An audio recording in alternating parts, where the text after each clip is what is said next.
네, 오늘은 그리스도인의 영적 전쟁에 대해서 공부해 보겠습니다. 우리 죽었던 영이 거듭나기 전에는 이 영적인 세계에 대해서 알지 못하는 채 지내온 것입니다. 영적인 존재도 모르고 영적인 세계도 모릅니다. 그런데 하나님의 영으로 거듭난 다음에 하나님의 말씀을 통해 성령께서 가르쳐 주시는 내용을 우리가 살펴봤더니 이 영적인 세계에는 영적 악들이 존재하고 있다고 하는 사실을 우리가 알게 된 것입니다. 이 영적 악은 자신의 정체가 폭로되어지는 것을 결코 바라지 않습니다.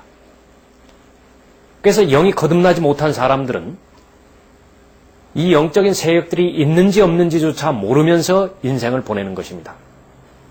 우리가 하나님의 영으로 거듭난 이후에 하나님의 자녀가 되었다면 즉시로 이 보이지 않는 영적 악과의 전쟁이 시작되어지는 것입니다. 그래서 그리스도인의 삶은 영적 전쟁인 것입니다. 이 부분을 놓고 하나님께서는 이렇게 말씀하십니다. 베드로전서 5장 8절 9절입니다. 정신을 차리고 깨어있으라. 이는 너희의 대적 마귀가 울부짖는 사자처럼 삼킬 자를 찾아 두루다니기 때문이니라. 믿음 안에 굳게 서서 그를 대적하라. 이는 세상에 있는 너희 형제들도 동일한 고난을 당하는 줄을 알미니라. 그리스도인이라면 모두가 다 같은 고난을 당한다라고 말씀하십니다. 그 고난은 무엇입니까? 너희의 대적 마귀가 울부짖는 사자처럼 삼킬 자를 찾아 두루 다닌다라고 말하는 것입니다. 그러기에 정신 차리라고 말하는 것입니다. 영적 전쟁의 실체에 대해서 알지 못하는 한은 온전한 그리스도인의 삶을 살 수 없습니다. 영적 전쟁에 우리가 영적 전쟁을 시작했는데 영적 전쟁의 실체, 바로 마귀에 대해서 정확하게 하나님의 기록된 말씀을 통해서 알아야 될 것입니다. 자, 마귀는 어떻게 시작이 되었습니까? 마귀는 창조된 피조물입니다.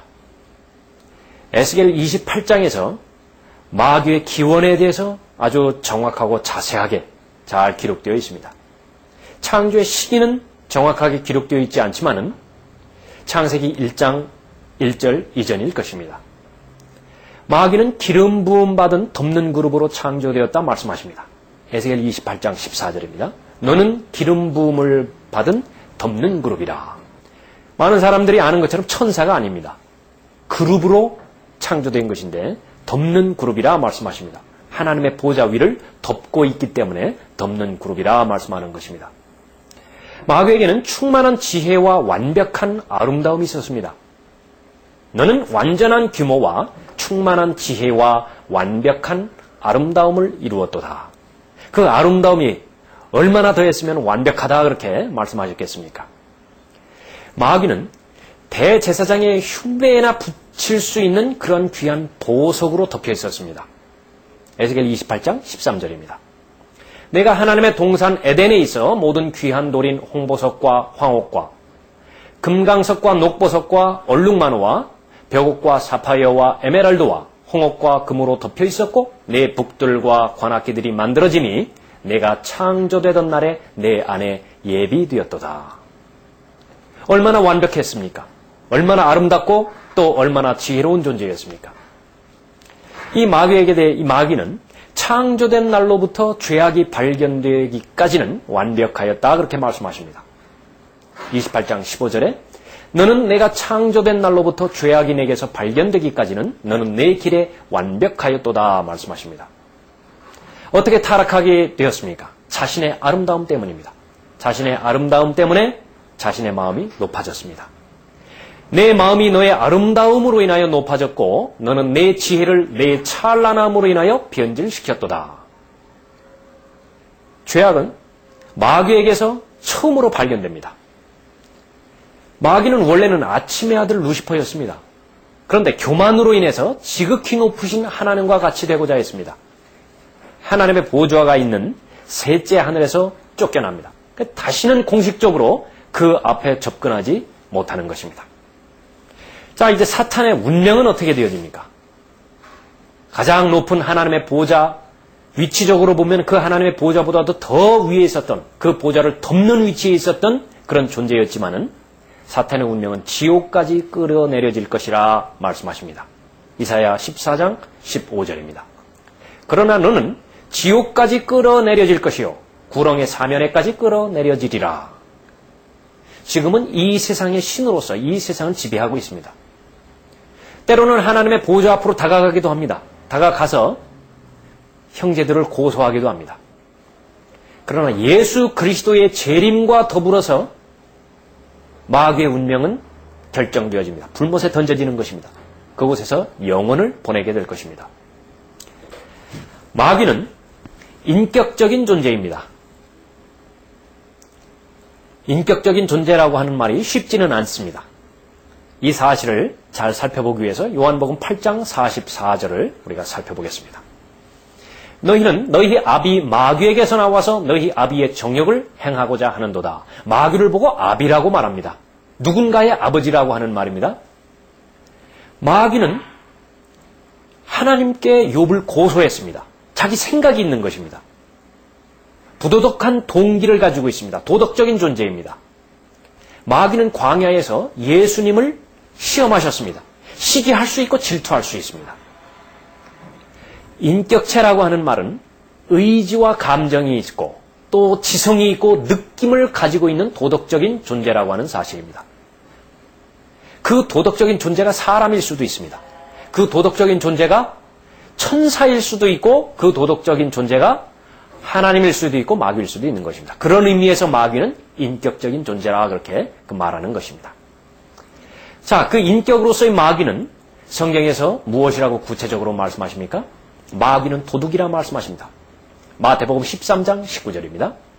누구든지 왕국의 말씀을 듣고도 깨닫지 못할 때에는 악한 자가 와서 그 사람의 마음에 뿌려놓은 것을 빼앗아가나니 길가에 씨가 뿌려졌다는 것은 곧 이 사람을 두고 말하는 것이요. 무엇을 도둑질해 갑니까?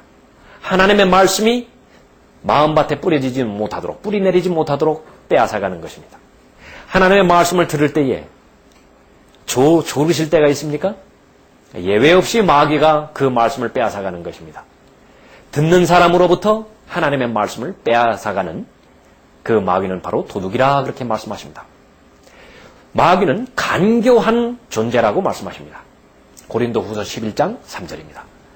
나는 뱀이 그의 간계로 이불을 속인 것 같이 너희의 마음도 어떤 방법으로든 그리스도 안에 있는 단순함에서 떠나 부패할까 두려워하노라 말씀하십니다. 사탄은 마귀는 이불을 속였습니다. 사실이 아닌 것을 사실이라고 거짓말했던 것입니다. 현재도 마찬가지입니다. 누군가를 속이는데 거짓 은사주의 기적들이나 방언들, 신유의 능력 이러한 마귀가 사용할 수 있는 이런 부분들을 통해서 사람들을 속입니다. 완벽하게 속입니다. 아무도 의심하지 않는 것입니다. 이 부분은 왜 속았는지 아십니까? 하나님의 말씀을 의심했기 때문에 그렇습니다. 하나님의 말씀을 신뢰하지 못했기 때문에 이분은 마귀로부터 속임당한 것입니다. 마찬가지입니다. 우리는 분명히 입증할 수 있어야 되는데 영적인 일들을 하나님의 말씀으로 분별해낼 수 있어야 되는데 그 영적인 증거들을 기록된 하나님의 말씀에서 찾지 못한다면 영락없이 간교한 마귀의 괴계에 의해서 모두가 속는 것입니다. 이불을 속였던 마귀는 오늘날 똑같이 저와 여러분들을 상대하고 있는 것입니다. 사탄은 살인자라고 말합니다. 거짓말장이라고 말합니다. 너희는 너희 아비 마귀에게서 나와서 너희 아비의 정욕을 행하고자 하는도다. 그는 처음부터 살인자였으며 진리 가운데 거하지 아니하였으니 이는 자기 안에 진리가 없습니다. 요한복음 8장 44절입니다. 마귀는 죽음의 권세를 가지고 있습니다. 모든 사람을 죽음으로 몰아갑니다. 살인자입니다. 마귀는 이브에게 장밋빛 미래를 약속해 줍니다. 그러나 그 결과는 어떻습니까? 죽음이었습니다. 거짓말쟁이인 것입니다. 마귀는 온통 부드러운 미래를 약속합니다. 누구에게나 마찬가지입니다. 그러나 그 결과는 비참한 파멸뿐입니다. 거짓말장애인 것입니다. 사탄은 미혹하는 자라 말씀하십니다. 그리하여 그 큰 용이 쫓겨나니 그는 마귀라고도 하고 사탄이라고도 하는 옛뱀 곧 온 세상을 미혹하던 자라. 요한계시록 12장 9절에 기록된 내용입니다. 자, 이러한 마귀가 공격할 때에 누가 감당해낼 수 있겠습니까? 하나님의 말씀으로 대처해내지 못한다면, 분별해내지 못한다면 그리스도인으로서 정상적인 삶을 살지 못하는 것입니다. 자, 마귀의 인격에 대해서 우리가 살펴보았습니다. 마귀의 실체에 대해서 잘 드러내는 그런 내용 가운데 하나가 마귀가 가지고 있는 이름입니다. 성경에서는 마귀에 대해서 어떠한 이름을 부여해 주었는지 살펴보도록 하죠. 첫 번째는 빛의 천사라고 말합니다. 이것은 놀랄 일이 아니니 이는 사탄도 자신을 빛의 천사로 가장하기 때문이라. 마귀가 처음에 다가올 때는 너무나 그럴싸하게 매혹적으로 다가온다는 사실을 알아야 됩니다. 마귀는 완벽하게 예수 그리스도를 흉내냅니다. 예수 그리스도는 주의 천사입니다. 주의 천사인 예수 그리스도를 완벽하게 흉내내는 것이 빛의 천사로 가장하는 것입니다. 어떻게 가장하면 다가오는지 아십니까? 사도의 표적을 가지고 옵니다. 신유의 은사를 가지고 오는 것입니다. 방언을 가지고 오는 것입니다. 사도들의 기적을 흉내낼 수 있는 가짜 사도들을 거느리고 있는 존재입니다. 빛의 천사라고 불려지는 것입니다. 두 번째로 사탄은 울부짖는 사자라 그렇게 기록합니다. 정신 차리고 깨어있으라. 이는 너희의 대적 마귀가 울부짖는 사자처럼 삼킬 자를 찾아 두루다니기 때문이라. 베드로전서 5장 8절이었죠. 마귀가 처음에 다가올 때는 매력적으로 다가옵니다. 아주 매혹적으로 다가옵니다. 그러나 그 마귀의 공격에 대해서 대처한다면 이번에는 삼키고자 하는 울부짖는 사자로서 다가오는 것입니다. 마귀는 공중권세의 통치자라 말씀하십니다.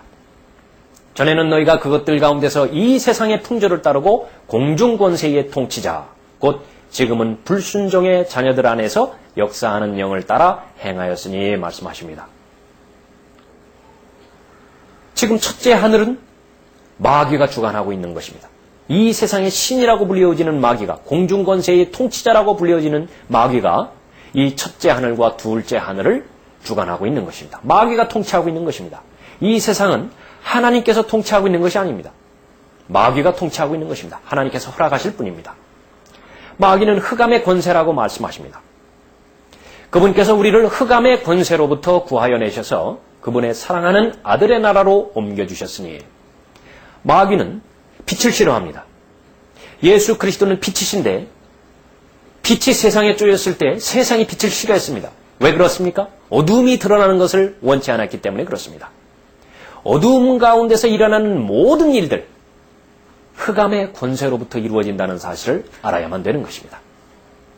마귀는 큰 용이고 뱀이고 온 세상을 미혹하는 자라고 말씀하십니다. 그리하여 그 큰 용이 쫓겨나니 그는 마귀라고도 하고 사탄이라고도 하는 옛뱀, 곧 온 세상을 미혹하던 자라. 마귀는 이 세상의 통치자입니다. 이후로는 내가 너희에게 많이 말하지 아니하리니 이는 이 세상의 통치자가 오나 그는 내 안에 아무것도 가지고 있지 아니함이라. 요한복음 14장 30절 말씀입니다. 이 세상의 통치자요 또 이 세상의 신이라고 불려집니다. 고린도후서 4장 4절입니다. 그들 가운데 이 세상의 신이 믿지 않는 자들의 마음을 어둡게 하여 하나님의 형상이신 그리스도의 영광스러운 복음의 광채가 비치지 못하게 하느니라. 자, 이 세상의 신은 무엇을 하고 있습니까? 믿지 않는 자들의 마음을 어둡게 한다 말씀하십니다. 그 결과는 무엇입니까? 하나님의 형상이신 예수 그리스도의 영광스러운 복음의 광채가 비치지 못하도록 만드는 것입니다. 복음은 빛입니다. 예수 그리스도는 빛이십니다. 모든 죄인의 마음은 흑암 가운데 있는 것인데 그 어두운 마음에 빛을 쪼입니다. 그러나 마귀는 그 사람이 알아차리지 못하도록 그 빛을 차단시켜버리는 것입니다. 마귀는 이 세상을 통제하고 있습니다. 마귀는 지옥을 통제하고 있고 끝없이 깊은 구렁을 통제하고 있는 것입니다. 하나님을 흉내냅니다. 죽은 자도 살려낼 수 있습니다. 자신이 하나님이라고도 말합니다. 결국은 지성소에 앉게 되어지는 존재입니다. 마귀는 주님의 그리스도가 아니라 바로 적그리스도인 것입니다. 이러한 대단한 능력을 가지고 있는 마귀가 행하는 것은 예수 그리스도를 믿지 못하도록 믿지 않는 자들의 마음을 어둡게 만드는 것입니다.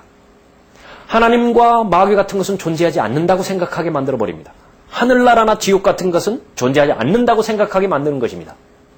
이 사실을 알지 못하는 사람들은 자신의 스스로의 결정에 의해서 예수 그리스도를 받아들이지 않을 뿐이라고 생각합니다. 속고 있는 것입니다. 미혹당하고 있는 것입니다. 마귀가 그 생각을 주입시켜준다는 사실을 알지 못하기 때문에 그렇습니다. 그리스도인이라 하더라도 하나님이 계시다라고 하는 사실은 실제적으로 믿으면서도 마귀의 존재에 대해서는 관념 속에 가두어둔 그리스도인이라면 역시 마찬가지로 속고 있는 것입니다. 미혹당하고 있는 것입니다. 얼마만큼 무서운 존재이라는 사실을 실제적으로 잘 알아야 되는 것입니다. 자, 마귀가 하는 일을 살펴보도록 하겠습니다. 마귀는 제일 첫 번째로 하나님의 말씀을 변개시킵니다. 창세기 3장 1절에서 그가 여자에게 말하기를 참으로 하나님께서 말씀하시기를 너희는 동산의 모든 나무에서 나는 것을 먹지 말라 하시더냐? 그렇게 물어봅니다. 무슨 말입니까? 하나님의 말씀에 대해서 한 번쯤은 의문을 제기해 봐야 되지 않겠느냐? 그렇게 의심을 넣어주는 것입니다. 그 결과는 무엇입니까? 하나님의 말씀을 믿지 못하도록 만드는 것입니다. 하나님의 능력의 말씀은 믿음으로만 받아들여야 되는데 하나님의 말씀을 의심하면 하나님의 말씀을 받아들이지 못하고 그 결과는 하나님의 말씀을 빼앗겨버리는 것입니다. 마귀는 도둑이기 때문에 그렇습니다. 마귀는 독보리와 거짓 교리를 뿌립니다. 마태복음 13장 25절입니다. 사람들이 잠자는 동안 그의 원수가 와서 곡식 사이에 독뿌리를 뿌리고 가버리니 말씀하십니다. 어떤 독뿌리입니까? 한 번 구원받은 사람은 절대 마귀에게 사로잡힐 수 없다. 이렇게 생각하는 사람이 있다면 마귀가 뿌린 독뿌리에 피해를 입은 사람입니다. 구원받은 사람은 절대 마귀의 종이 될 수 없다. 그런 교리를 뿌리고 다닙니다. 구원받은 사람은 모든 죄가 다 해결되었기 때문에 죄를 지어도 자백할 필요가 없다. 그런 독보리를 뿌리고 다니는 것입니다. 구원받을 사람과 지옥에 갈 사람은 창세전에 미리 예정되었기 때문에 예수 그리스도를 영접할 필요가 없다. 그런 독보리를 뿌리고 다니는 것입니다. 마귀는 독보리와 거짓 교리를 뿌리며 다니는 것입니다.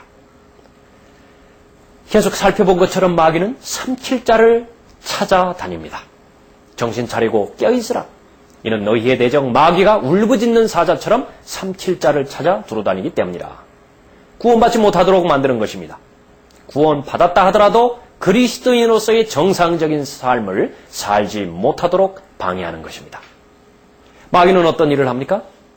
믿지 않는 자들의 마음을 어둡게 합니다. 그들 가운데 이 세상의 신이 믿지 않는 자들의 마음을 어둡게 하여 하나님의 형상이신 그리스도의 영광스러운 복음의 광채가 비치지 못하도록 하느니라. 복음을 안 받아들이는 사람들의 실체는 무엇입니까? 마귀로부터 늘 억압당하고 있는 사람들입니다. 신접해서 예언하게 만들기도 합니다. 죽은 자들과 교통하려고 그런 시도들도 하게 합니다. 마술도 행하게 합니다. 모든 초자연적인 현상들은 하나님으로부터 온 것이라고 단순하게 믿게 만들어버립니다. 마귀를 영접하는 것입니다. 도덕적으로 영적으로 더러운 일들을 하게 만들어버립니다. 타락하게 만드는 것입니다. 인간을 억압하고 심지어서는 자살하게도 만들어버리는 것입니다. 마귀는 무슨 일을 합니까? 하나님 앞에 형제들을 고소합니다.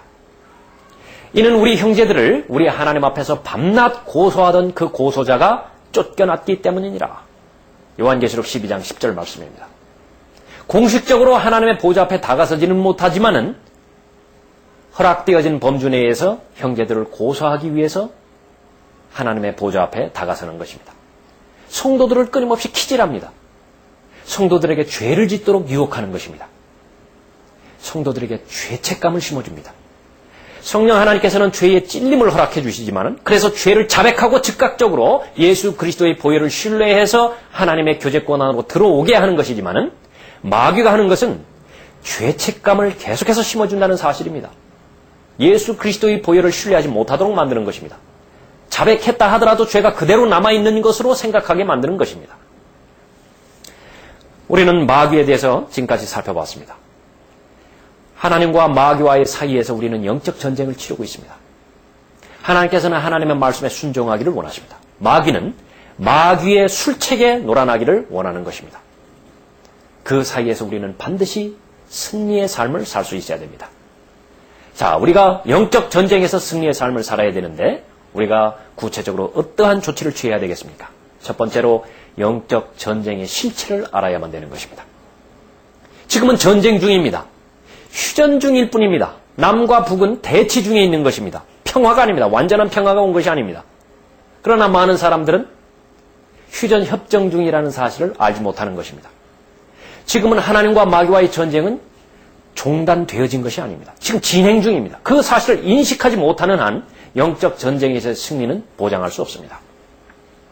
에베소서 6장 12절에서는 이는 우리의 싸움이 혈과 육에 대항하는 것이 아니라 정사들과 권세들과 이 세상 어두움의 주관자들과 높은 곳들에 있는 영적 악에 대항하는 것이기 때문이라 말씀하십니다. 혈과 육에 속한 싸움이 아니라 높은 곳들에 있는 영적 악과의 전쟁이다 말씀하십니다. 예수 그리스도의 보혈을 신뢰할 때에 우리는 영적인 전쟁에서 승리를 보장받을 수 있습니다. 골로새서 3장 14절 15절입니다. 우리를 거스르고 우리를 대적한 손으로 쓴 법령을 지워버리고 또 그것을 그의 십자가에 못 박아 없애셨으며 정사와 권세를 벗겨내어 그것들을 공개적으로 나타내시고 십자가로 그들을 이기셨느니라. 누구에 관한 기록입니까? 예수 그리스도에 관한 기록입니다. 바로 십자가에서 흘려진 보혈의 능력입니다. 마귀를 이길 수 있는 유일한 분은 주 예수 그리스도 외에는 없습니다. 예수 그리스도의 보혈만이 마귀를 이길 수 있는 것입니다. 마귀는 갈보리에서 영적으로 패배했습니다. 그렇다고 해서 실제적으로 육체적으로 완전히 패배되어진 것이 아닙니다. 육체적으로 패배되어지는 그때는 예수 그리스도께서 재림하셔서 아마겟돈 전쟁에서 이루어지는 것입니다. 지금은 마귀는 영적으로 패배했지만 육체적으로는 패배되어지지 않은 기간 내에 있는 것입니다. 마귀가 아마겟돈 전쟁에서 육체적으로 패배당할 그때까지 성도들에게는 울부짖는 사자처럼 덤벼드는 것입니다. 이 실체를 정확하게 인식할 수 있어야 됩니다. 누구든지 이 마귀에 대항하여 이길 수 있는 사람은 없는데 유일하게 예수 그리스도만이 마귀를 이겼다는 사실을 정확하게 알고 또 그 예수 그리스도의 보혈을 신뢰한다면 우리는 승리하는 삶을 살 수 있습니다. 마귀는 끊임없이 공격할 것입니다. 틈만 나기를 노릴 것입니다. 그 마귀가 공격할 때마다 예수 그리스도의 보혈을 신뢰하셔야 하는 것입니다. 범죄했다면 즉시 자백하십시오. 즉시 예수 그리스도의 흘리신 보혈에 의지해서 용서를 하나님 앞에 간구하십시오. 하나님의 약속을 붙드는 것입니다.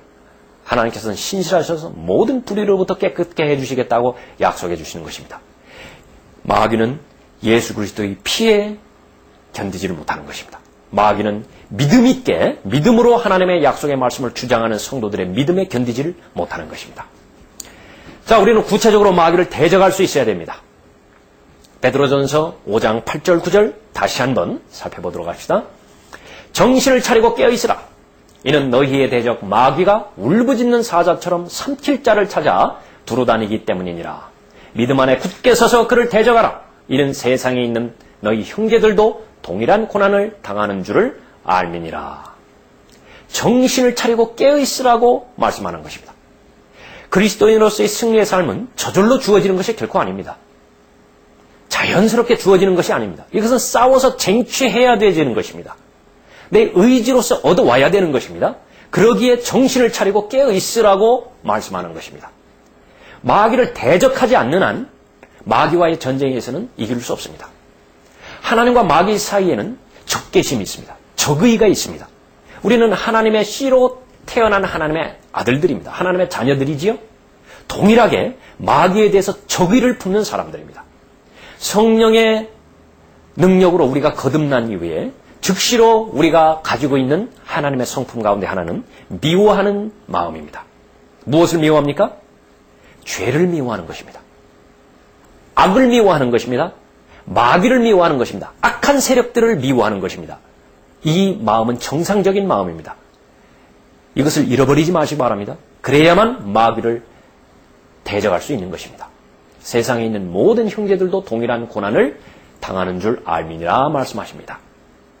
마귀의 술책을 알아야 마귀를 대적할 수 있습니다.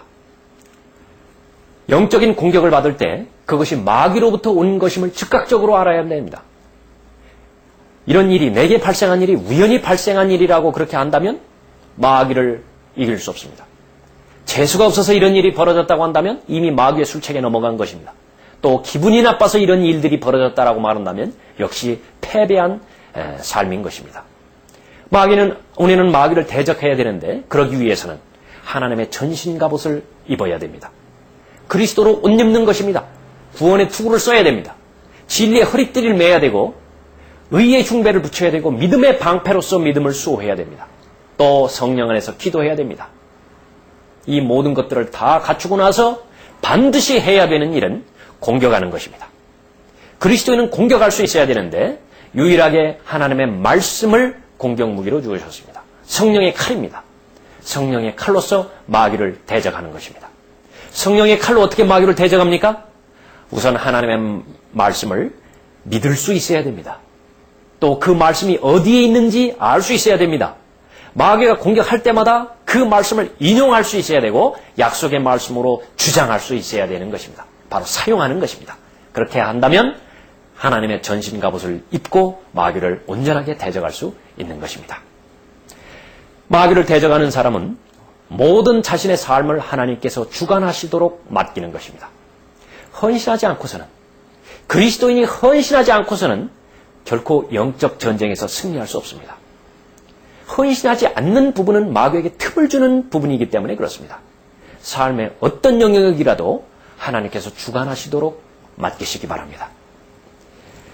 옷 입는 것, 돈 쓰는 것, 시간 사용하는 것, 이렇게 구체적인 영역까지도 하나님 앞에 온전히 드리고 그 영역을 하나님께서 주관해 주시도록 하나님 앞에 맡기실 때에 온전한 영적 전쟁에서 승리를 얻을 수 있는 것입니다. 자, 우리는 믿음의 선한 싸움을 싸우는 하나님의 군사들입니다. 예수 그리스도의 훌륭한 군사들이라고 말씀하십니다. 하나님께서 맡겨주신 영적 전쟁에 마귀를 온전하게 잘 대적했을 때에 하나님께서 영광 받으십니다. 그런즉 너는 예수 그리스도의 훌륭한 군사로서 고난을 견뎌내라. 이제 예수 그리스도는 곧 다시 오십니다. 멀지 않았습니다. 예수 그리스도의 재림과 더불어서 마귀는 운명이 결정되어집니다. 육체적으로 패배당하는 것입니다. 그때까지 인내하시고 견디셔서 하나님의 전신갑옷을 입고 마귀를 하나님의 말씀 안에서 잘 대적하심으로 인해서 하나님 앞에 영광을 돌려드려야 되겠습니다.